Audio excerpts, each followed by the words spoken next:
Hey guys, welcome back to the Becoming series, exploring the deep truths and the principles that will enable you to become everything you're created to be and do. Now, you're probably wondering why I was just giggling just now. Is because as I was speaking those words, the tagline of the Becoming series, I just thought to myself, by now people will be able to um, announce those words by heart because we've said it so many times. I keep saying it with each introduction, but it's something good for you to note, right? Because if you're talking to somebody else about the series and they ask you what is the Becoming series, all you can do is tell them, or what you can do is tell them, we're exploring the deep truths and the principles that will enable you become everything you're created to be and do, which is great. So back to the topic at hand, we're talking about money, and I left off I ended the last episode by giving you the strange math. So just to correct one or two things I didn't quite get. So yes, the estimated amount of money at the end of 2021 was $90 trillion. That was correct. What I didn't quite get correct was the number because I wasn't too sure whether it was 2,700 or 2,776. The actual number was 2,775, and their combined wealth was not $14 trillion, as I said. It was actually $13.1 trillion. But either way you want to look at it, the math is still mind-boggling because it still means that less than 0.1% of the world's population control about 14% of its wealth. So that's still a very mind-boggling number. Okay, so in this particular episode, and I'm going to take time to really analyze what that statistic means in previous episodes, or rather in subsequent episodes and series, because that number really has to do with entrepreneurship, which is a whole different series that I'd like to tackle. But for this specific series, I'm talking about money, right? Which is, I think, a more immediate concern, although there's a very significant link between money and entrepreneurship, which we'll also dig into. But for the purposes of this particular series, we're talking about money, right?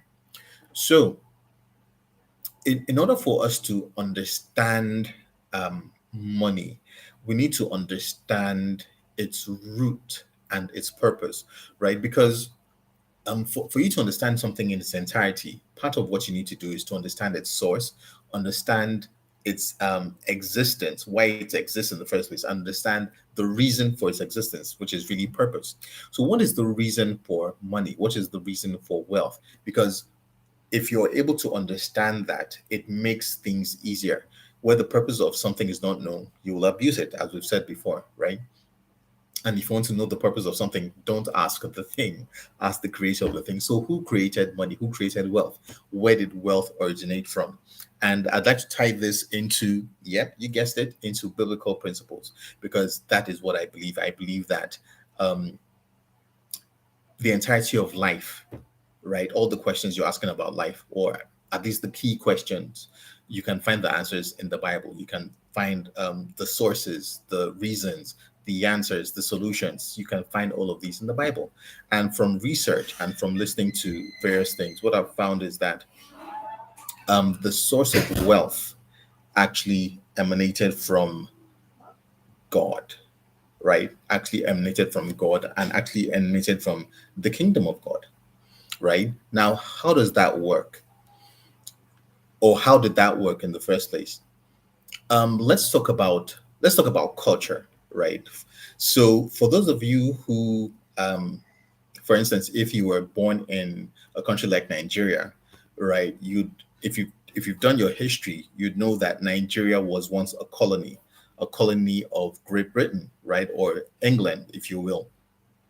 And a lot of the things that we adopted actually came from Great Britain, because Great Britain at that time was a kingdom.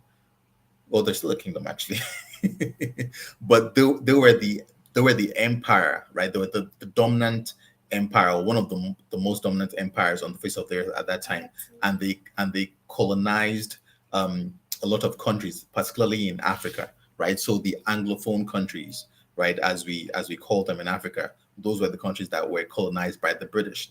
Now, a lot of the customs that we ended up assuming, right? Such as drinking high tea. I remember my dad was always fond of drinking high tea, was always fond of drinking high tea. And okay, so my daughter is here and she's making quite a bit of noise. Okay, thank you, thank you. Please go to your room. Daddy's recording. Thank you. Yes, wonderful. Kids. So a lot of the things that we ended up adopting came from the British. The things that we did, such as drinking high tea, the way that we spoke, the language that we adopted, all of that came from Britain or from England. What's the point? The point is that um, how does a kingdom increase its influence? It does that by expanding its culture or by taking its culture from the original place to the colony, which is what England did, right? It exported its culture and made sure that the people in the colony imbibed that. Now, what is the point I'm trying to make? At the very beginning, this earth was created to be a colony of heaven.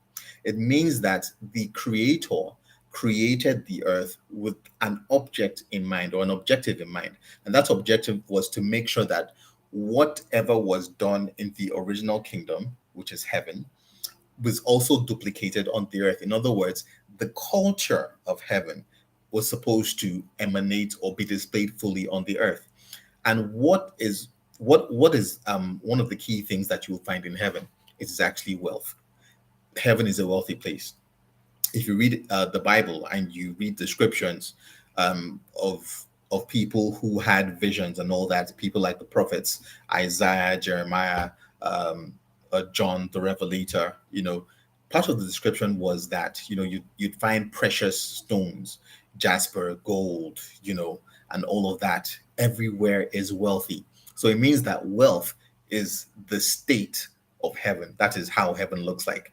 If you are able to multiply your imagination by 1,000 times, you might begin to understand, the sort of wealth that is there, right? So it means that originally the earth was supposed to manifest or supposed to display the sort of wealth, right, culturally, that is evident in heaven, right?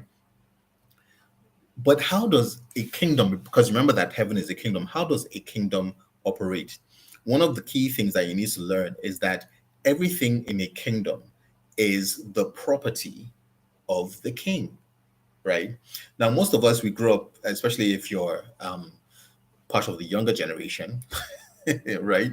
We grew up in democracies, but we didn't experience kingdoms unlike our parents or our grandparents. We grew up understanding the rule of law, democracy, etc. So we didn't experience kingdoms. So we don't really have a good idea of how kingdoms operate. But in a kingdom, everything in the kingdom actually belongs to the king, which is the case here.